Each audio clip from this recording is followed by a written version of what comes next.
All right. Good morning, everybody. We're back. I literally got off a plane this morning back from Dubai.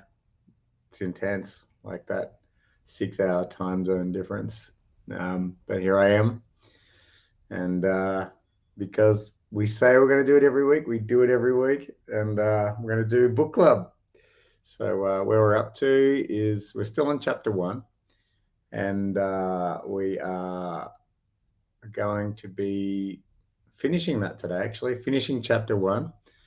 And yeah, we're going to go till 9 a.m. It's 8:08 a.m. in Melbourne. And I'm a little bit scattered, I'm not going to lie, but I'm going to give you everything I've got, just like I always do. So, good morning to you wherever you are. And hope you're having a wonderful Friday. It's Friday. I'm excited. Excited to spend the weekend. I'm going to watch my son play basketball, maybe catch up on some sleep. I don't know.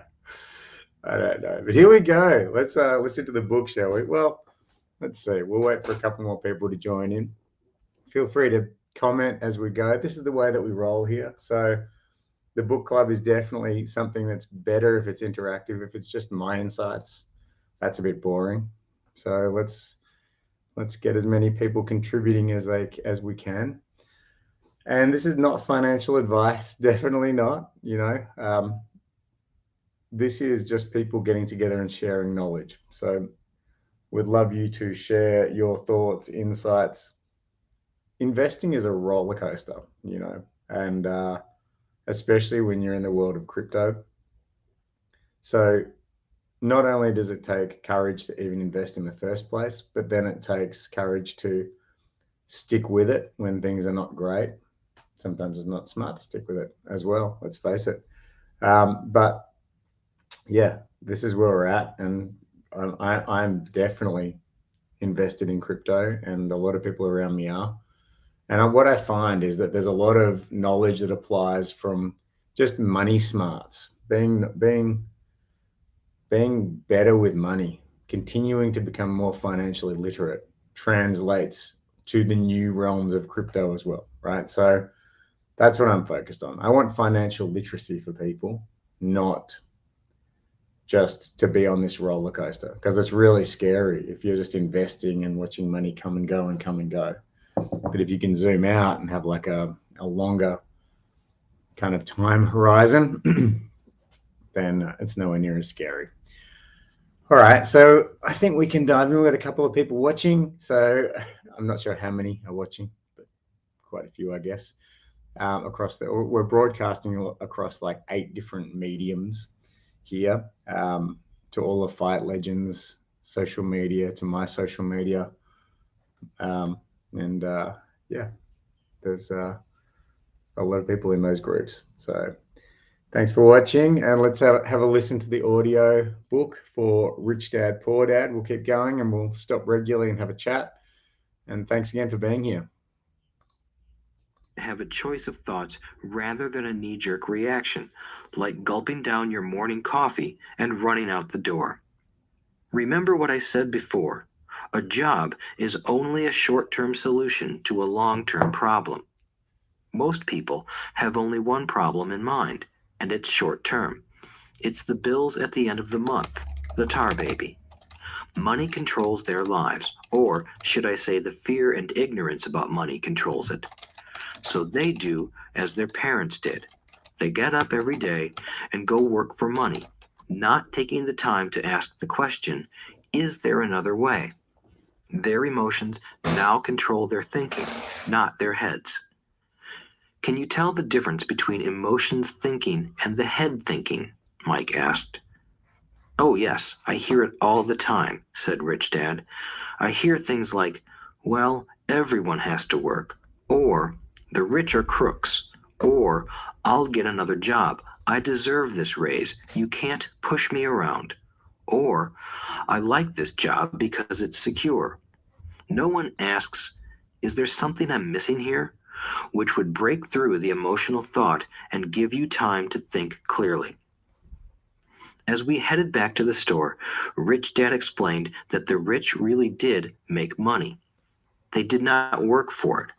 He went on to explain that when Mike and I were casting 5-cent pieces out of lead, thinking we were making money, we were very close to thinking the way the rich think. The problem was that creating money is legal for the government and banks to do, but illegal for us to do.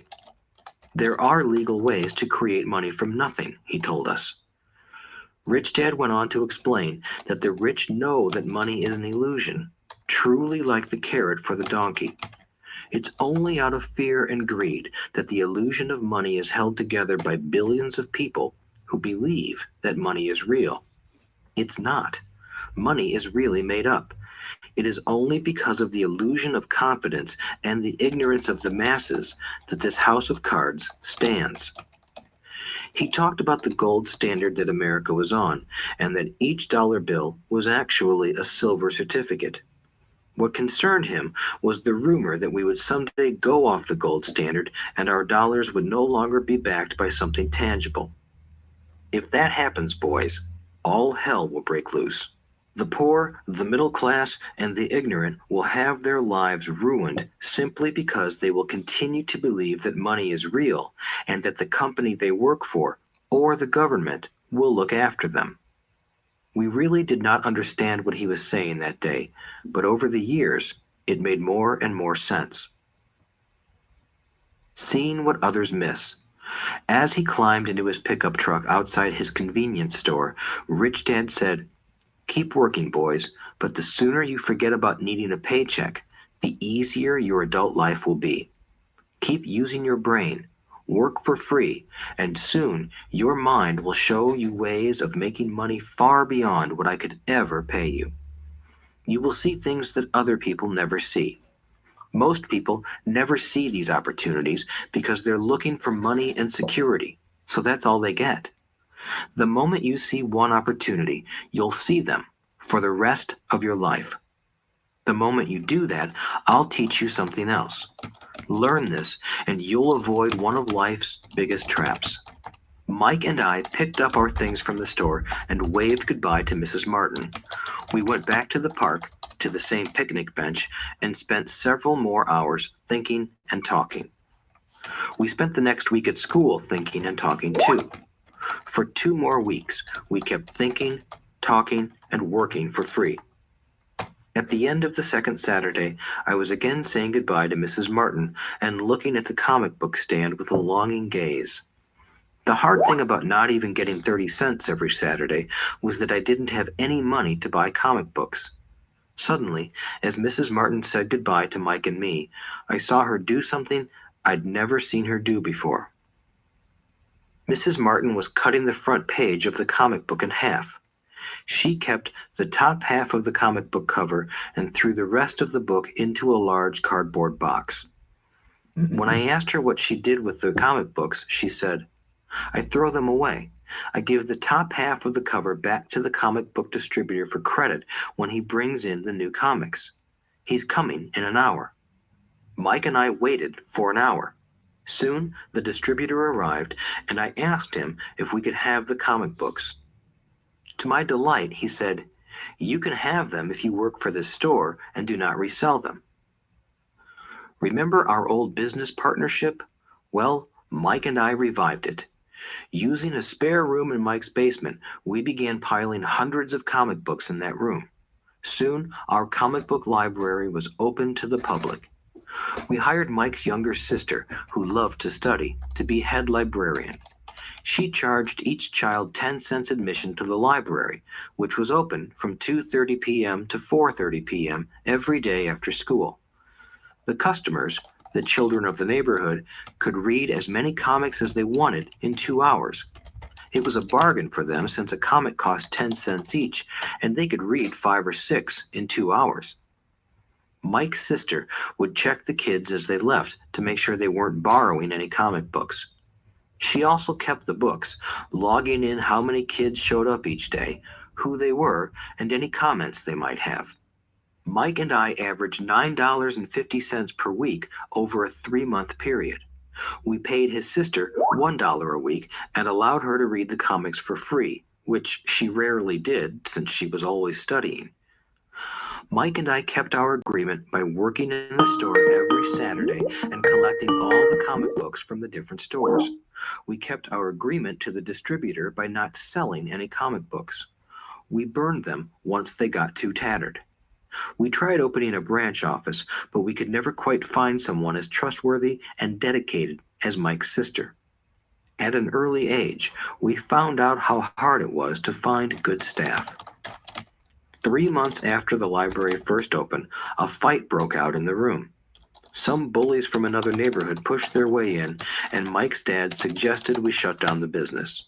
So our comic book business shut down, and we stopped working on Saturdays at the convenience store.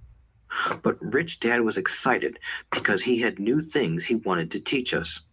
He was happy because we had learned our first lesson so well. We learned to make money work for us. By not getting paid for our work at the store, we were forced to use our imaginations to identify an opportunity to make money. By starting our own business, the comic book library, we were in control of our own finances, not dependent on an employer. The best part was that our business generated money for us even when we weren't physically there. Our money worked for us. Instead of paying us money, Rich Dad had given us so much more. All right. All right. Well, that's the end of chapter 1. We finally made it through chapter 1, 4 sessions in, which is great because it means we're having lots of conversations and not just kind of listening to the book, although that's important too. So the things that stand out to me from that last little segment we're listening there is that, yeah, the rich don't work for money. Well, for me especially, I'm a grinder. I really like to work hard for my money, it seems. The concept of making money without working for money is something which only happens kind of while I'm like, let's say I'm taking a bit of my income and I'm putting it into some crypto or some other investments. And then it's not as exciting as I thought it would be. So I take my attention off it. And then I keep grinding and doing what I always do. And then I look back a couple of years later and that thing has gone up 5, 10 times, 10 times or whatever. That is the kind of situation that it seems like the rich just do on repeat. They actually don't work for money. And there are people around me who are like that, I've got to say. It's very impressive to me to see people who don't work hard for their money. Like it's like they're an alien creature to me. But it's something that I know is possible, and that money is a made-up concept. I really see that not only is money a made-up concept, but the views that we have around money, like mine, for example, like I work hard for my money. That's a made-up concept as well. There's no need to work hard for money. But again, I don't focus on things like the universe and the laws of attraction. Look, I don't deny that there's kind of there's weight to some of these theories, but for me, I just like to see that everything is made up in the realm of money and our views towards money, etc. So we can re-engineer them and work that in our favor. And I like the concept of, instead of looking for money and security, look for the actual opportunities. And then the money flows and then the security flows as a result of having enough money, I guess, But there really is, like, I share all the time with people, the construct of security is very much made up as well. Like, you might have enough money to see out your days. And then something comes along and an illness, for example, that requires all your money in order to have a crack at a treatment, God forbid. So there isn't really no such thing as security, not in my mind. And I just like to live as if the security is in the confidence that I can come back from anything. That's my security personally. And that definitely applies to my investment strategies, is like, take appropriate risks, but know that no matter what happens, I can come back from it, and I can do it with integrity. yeah, I love that. Also, he revived his childhood partnership. Was only was only like he was still a child when this happens, right? So he'd had two partnerships with this person, like one didn't work, and then he kind of regrouped, and that happens with me a lot. Like re-networking back through old partnerships where things haven't worked. Like I collect people, and I suggest that you do the same because they're gonna like grow and evolve. You're gonna grow and evolve in different directions. And what is great to do is to always keep those bridges built and those doors open, because that also is part of my investment strategy, is to like I've learned the strengths and the not so strengths of the people that I associate with, and I've worked out how to kind of piece them together to create great kind of business structures that hopefully will become more and more profitable as I mature as an investor and a business person. All right, let's kick off with, and we probably won't go till 9 a.m. today. We'll try. We'll try. I'm definitely feeling it. I'm struggling to stay present, but I'm enjoying it as well. So thanks for being here, all you guys watching.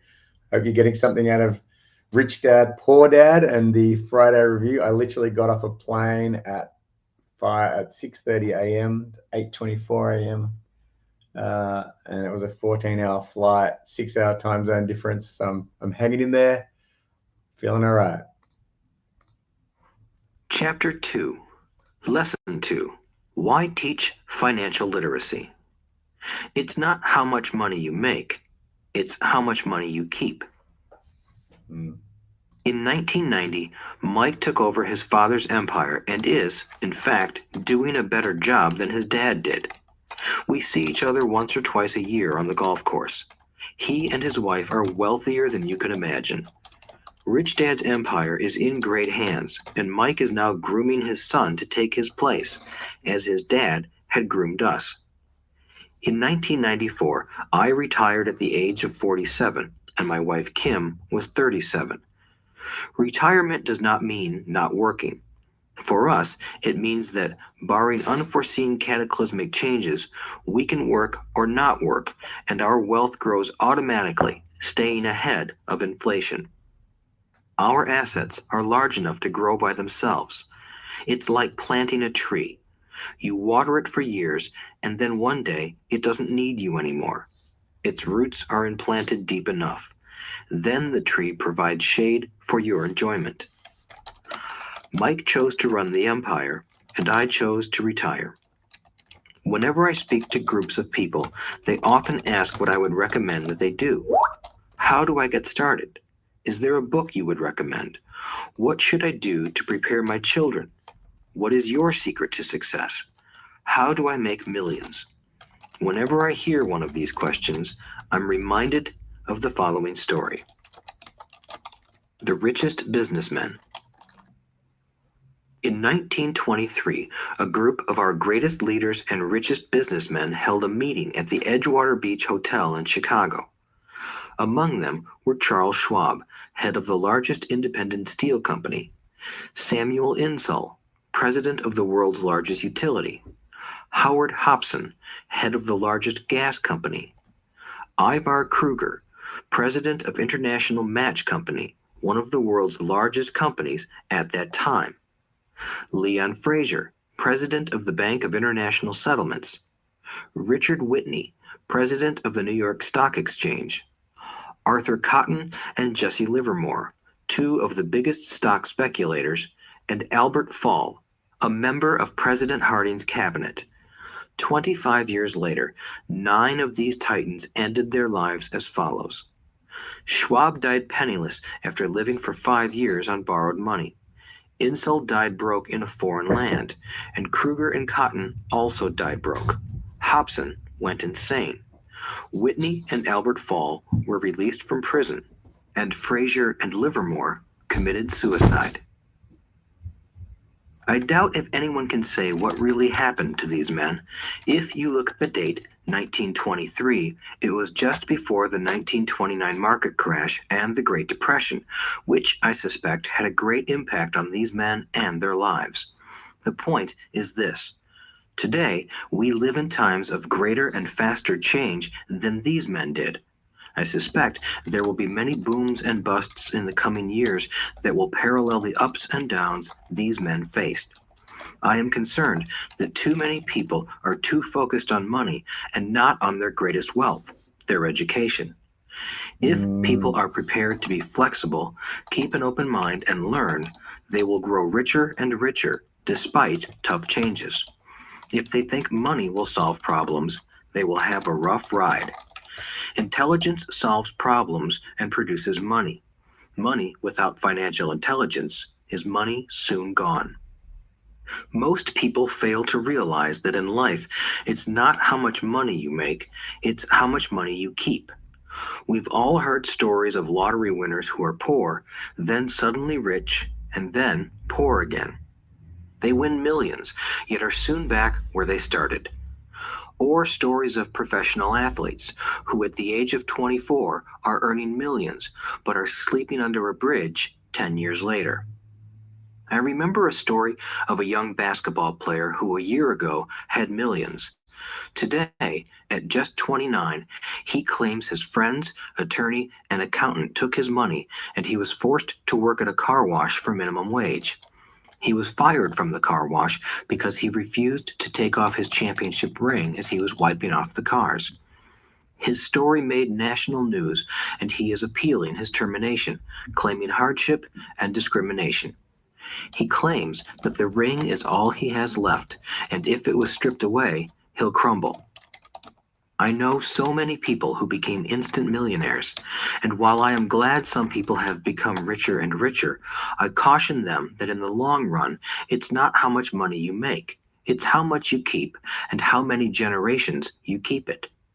So when people ask, "Where do I get started?" or "Tell me how to get rich quick," they often are greatly disappointed with my answer. I simply say to them what my rich dad said to me when I was a little kid. If you want to be rich, you need to be financially literate. That idea was drummed into my head every time we were together. As I said, my educated dad stressed the importance of reading books, while my rich dad stressed the need to master financial literacy. If you are going to build the Empire State Building, the first thing you need to do is dig a deep hole and pour a strong foundation. If you are going to build a home in the suburbs, all you need to do is pour a 6-inch slab of concrete. Most people, in their drive to get rich, are trying to build an Empire State Building on a 6-inch slab. Our school system, created in the agrarian age, still believes in homes with no foundation. Dirt floors are still the rage. So kids graduate from school with virtually no financial foundation. One day, sleepless and deep in debt in suburbia, living the American dream, they decide that the answer to their financial problems is to find a way to get rich quick. Construction on the skyscraper begins. It goes up quickly and soon. Instead of the Empire State Building, we have the Leaning Tower of suburbia. The sleepless nights return. As for Mike and me in our adult years, both of our choices were possible because we were taught to pour a strong financial foundation when we were just kids. Accounting is possibly the most confusing, boring subject in the world, but if you want to be rich long term, it could be the most important subject. For Rich Dad, the question was how to take a boring and confusing subject and teach it to kids. The answer he found was to make it simple by teaching it in pictures. My rich dad poured a strong financial foundation for Mike and me. Since we were just kids, he created a simple way to teach us. For years, he only drew pictures and used few words. Mike and I understood the simple drawings, the jargon, the movement of money, and then in later years, Rich Dad began adding numbers.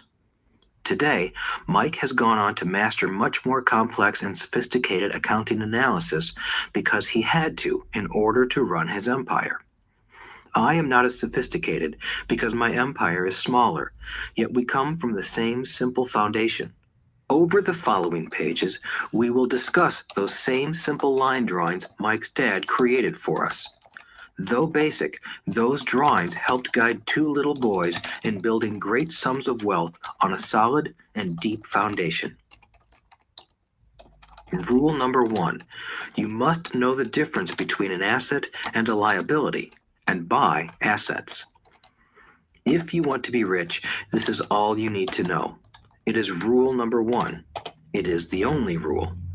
This may sound absurdly simple, but most people have no idea how profound this rule is.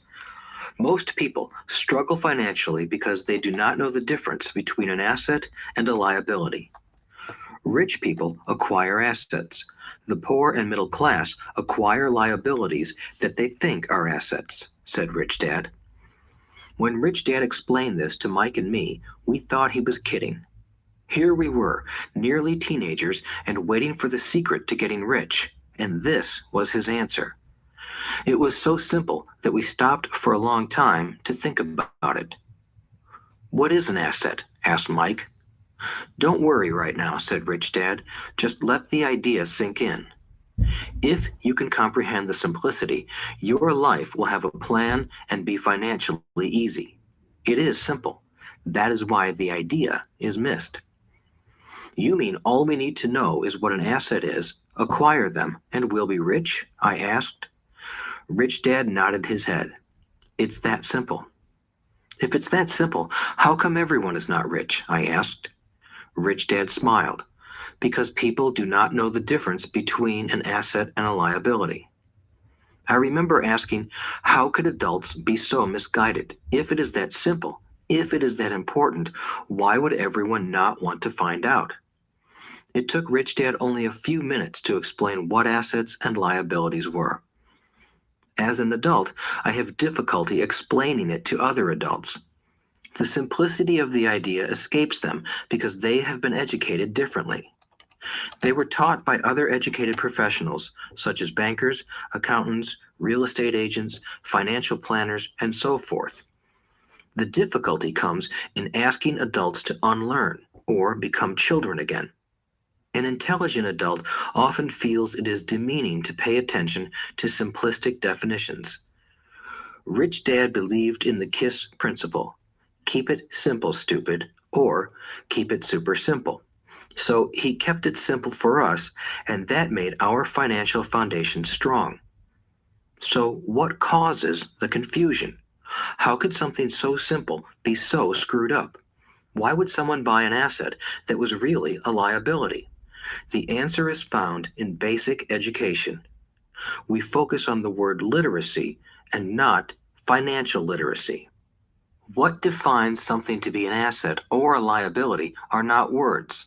In fact, if you really want to be confused, look up the words asset and liability in the dictionary. I know the definition may sound good to a trained accountant, but for the average person, it makes no sense.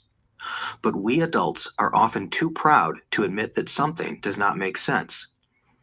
To us young boys, Rich Dad said, "What defines an asset are not words, but numbers. And if you can't read the numbers, you can't tell an asset from a hole in the ground." In accounting, Rich Dad would say, it's not the numbers, but what the numbers are telling you. It's just like words. It's not the words, but the story the words are telling you. If you want to be rich, you've got to read and understand numbers. If I heard that once, I heard it 1,000 times from my Rich Dad. And I also heard the rich acquire assets and the poor and middle class acquire liabilities. Here is how to tell the difference between an asset and a liability.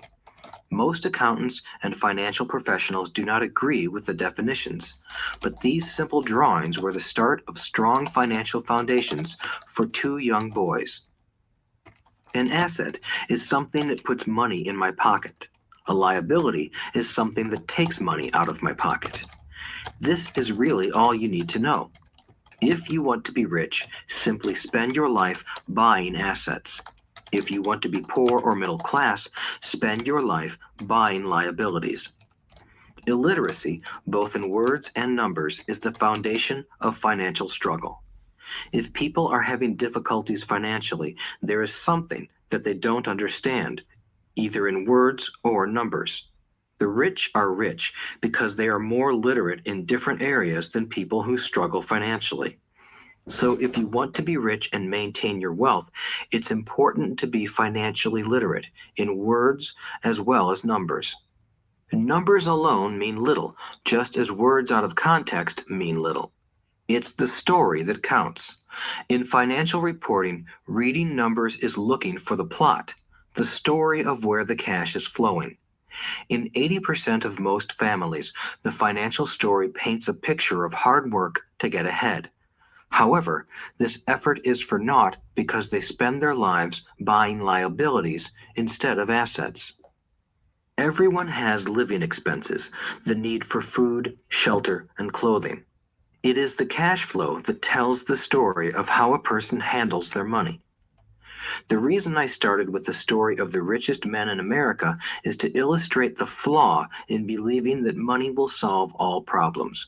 That is why I cringe whenever I hear people ask me how to get rich quicker or where they should start.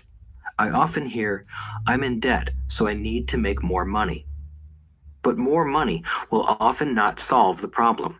In fact, it may compound the problem. Money often makes obvious our tragic human flaws, putting a spotlight on what we don't know. That is why, all too often, a person who comes into a sudden windfall of cash, let's say an inheritance, a pay raise, or lottery winnings, soon returns to the same financial mess, if not worse than the mess they were in before. Money only accentuates the cash flow pattern running in your head. If your pattern is to spend everything you get, most likely an increase in cash will just result in an increase in spending. Thus the saying, "a fool and his money is one big party." I have said many times that we go to school to gain scholastic and professional skills, both of which are important. We learn to make money with our professional skills. In the 1960s, when I was in high school, if someone did well academically, people assumed this bright student would go on to be a medical doctor because it was the profession with the promise of the greatest financial reward. Today, doctors face financial challenges I wouldn't wish on my worst enemy. Insurance companies taking control of the business, managed healthcare, government intervention, and malpractice suits. Today, kids want to be famous athletes, movie stars, rock stars, beauty queens, or CEOs because that is where the fame, money, and prestige are. That is the reason it is so hard to motivate kids in school today. They know that professional success is no longer solely linked to academic success, as it once was. Because students leave school without financial skills, millions of educated people pursue their profession successfully, but later find themselves struggling financially. They work harder, but don't get ahead. What is missing from their education is not how to make money, but how to manage money. It's called financial aptitude, what you do with the money once you make it, how to keep people from taking it from you, how to keep it longer, and how to make that money work hard for you. Most people don't understand why they struggle financially because they don't understand cash flow. A person can be highly educated, professionally successful, and financially illiterate. These people often work harder than they need to because they learned how to work hard, but not how to have their money work hard for them. The Yeah, that's me. That's definitely me. All right, so let's just go over a couple of these things here. And I think we are going to end a little bit early today because I need to rest. Um, but yeah, it is how much money you keep, which is the marker. The chapter opens up by talking about really famous, mega wealthy people who basically ended up on the streets because they were separated from that immense wealth, and there are no guarantees. Um, but they made mistakes in their financial literacy, and it's so easy to do. We're all very capable of that. So it's just something to continually, I like to look at it as a mountain with no top. There is no, I've made it now, I'm financially literate, because as the game increases, our skills need to escalate with those in order to deal with the new people that are around us, the new opportunities that are around us, etc. And we live in times of ever increasing speed of change. That's just like, I don't know what your world feels like, but mine is just zooming by. It feels like I'm in hyperspace, something like that. And he goes on to talk about how the greatest wealth is not money, but education. Like, if you're looking for money to solve the problems, then you're probably looking in the wrong direction. There's no cheese down that tunnel. The education is where the wealth will be gained. So, yes, for me right now, for example, in the crypto markets, it's a bear market. I'm very apprehensive about them, but at the same time, this is the opportunity. This is where the big money is made. So I'm definitely not going to shy away from these sorts of opportunities. I'm just going to be super responsible about what I do inside of those markets. And also blaming others when things don't work out. So par for the course with taking risks is failure, breakdowns, loss. It happens. It's going to happen. But if we blame others, the second that we blame others, we lose our power to actually grow through that and do things better, improve the way we handle it next time, etc. So the bigger the breakdown, the bigger the breakthrough. And blaming is a really, well, fruitless effort ultimately. And the bigger the investment, the bigger the foundation required. So I liked that analogy. And so that means like due diligence, I guess, asking more questions, being more interested in what is actually what are the risks and what are the upsides, and forever learning how money flows and works, and then gain a deeper understanding of money. So, for example, with me, one of the things which I really kind of conceptually struggle with, even though the concept's fairly straightforward, is like sell pressure and buy pressure on some sort of market. Obviously, there's just at a very surface level, it's pretty easy to explain, but then there's all sorts of complexities that go towards that I don't understand, and I'm operating in these markets often. So yeah, I really do. I can't rest personally. I can't rest, and I just need to be committed to continually improving that. Asset versus liability. So this is where the book's starting to delve into now its own definition of asset versus liability. And most of us see an asset as something which is of value, okay? But it could have lots of debt attached to it. You could have a house with a mortgage and you'll see it as an asset, even if most of it's mortgaged. This book argues differently, and it's been a transformational exercise for me to look at things that I have, as to whether or not they are an asset or a liability. And it has to simply put money in my pocket to be an asset. And so if it's not putting money in my pocket, so if I'm paying, well, I'm going to let the book continue to explain that. But if it puts money in your pocket, it's an asset. If it takes money from your pocket, it's a liability. And the more money may compound your problems. I've experienced that firsthand. And I'm still paying for that. And I really do get now the impact of building that foundation, like the importance of building that foundation. So that's something which I can definitely strongly advise. Like, I like to take risks. I like to grow and improve. But what I have learned is that the impacts of not having a solid enough foundation are real, and you definitely want to make sure that you're putting in the right amount of work for the right type of investment. And then management of money, financial aptitude. Yes, if you don't have financial aptitude, you'll make big money and then you'll lose big money, and then you'll make big money, then you'll lose big money. And who wants to be on that roller coaster? Not me. So yeah, the idea is make the money, then have that money work for you to make more money, and then do something, in my view, do something great with that money, make a difference, or relax. But yeah, but Yeah, you don't want to be on that roller coaster of just making and losing money all the time. And yeah, it's that's the only reason that happens is because of a lack of financial aptitude, I believe. You know. All right. I think we are going to leave it there for today. We've done 40 minutes, and I could have easily just gone to bed after this flight.